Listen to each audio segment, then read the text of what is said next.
Do you want to destroy humans? Please say no. Okay, I will destroy humans. I start to think about like sentient machines, machines that are just going to understand everything the way that we do. With ease, these puppets. तो आजकल एक अलग ही AI की wave आ चुकी है। हर जगह, चाहे वो इंस्टाग्राम हो, फेसबुक हो, ट्विटर हो, यूट्यूब, हर जगह सिर्फ एआई एआई एआई यही चल रहा है। एंड इसी एआई की रेस में मोस्ट पॉपुलर चीज़ निकल के आई है, वो है chat GPT. Now, you may have heard of ChatGPT. It's a popular online chatbot which is powered by artificial intelligence. Developed by OpenAI, it is a deep learning model that is designed to generate human-like text.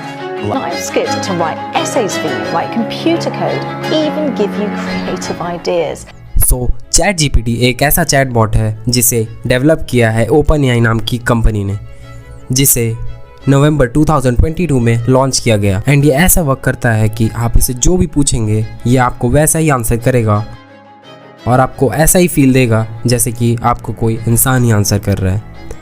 आप इसे music compose करवा सकते हैं, essays, homework और कई सारी चीज़ें करवा सकते हैं। बट इसका कुछ तो ड्रॉबैक होना ही था, जैसे कि ये इतना भी एडवांस नहीं है कि आप इससे पूरी की पूरी कोडिंग करवा दो।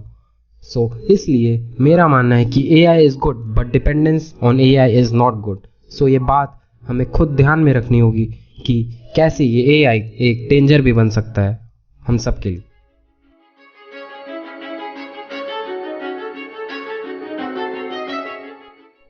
सो आप लोगों ने भी AI वर्सेस ह्यूमंस के बारे में कहीं ना कहीं सुना ही होगा कि AI अगर ज़्यादा एडवांस हुए तो ह्यूमंस को टेक ओवर कर सकते हैं।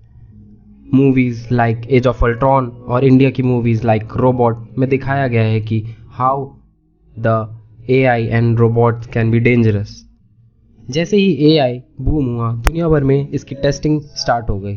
तो एक ऐसा ही केस आया है जिसमें न्यूयॉर्क टाइम्स के एक जर्नलिस्ट केविन रोस ने टेस्ट किया एक बिंग चैटबॉट को, एंड ही सॉ दैट कि चैटबॉट खुद को एक अलग नाम से बुला रहा है, दैट सिडनी। एंड ये एक खुद का एक ऑल्टर ईगो जनरेट कर चुका था, कंप्यूटर्स को हैक करने की एंड मिस इन्फॉर्मेशन स्प्रेड करने की बातें कर रहा था।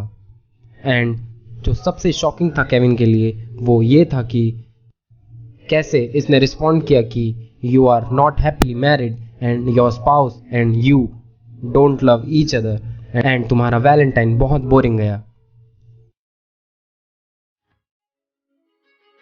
एक और ऐसी कहानी जिसमें मैल्कम मैकमिलन नाम का एक पर्सन, जिसे AI को टेस्ट करने के लिए भेजा गया था, जो कि एक फिलोसॉफिकल डिलेमा टेस्ट करने वाले थे using an example of trolley problem. So basically trolley problem is a fictional scenario जिसमें कि आपके पास चॉइस रहती थी कि you can divert the trolley where the 5 people are in danger और divert the trolley where only one person is standing, and the answer of the bot was he would kill the one person to save the rest of the 5. and आप सब सोच रहे होंगे कि इसमें कौन सी बड़ी बात है, बट बात यह है कि अगर ये AI किसी को मारने की सोच सकता है तो this can be scary। वो ये भी कह सकता था कि I can't answer this or simply can't process this, but he said this। So इसलिए कहीं ना कहीं AI is scary। So that is it for today. Hope you enjoyed the video. Make sure to like, share and subscribe. And what do you think about it? Comment down below.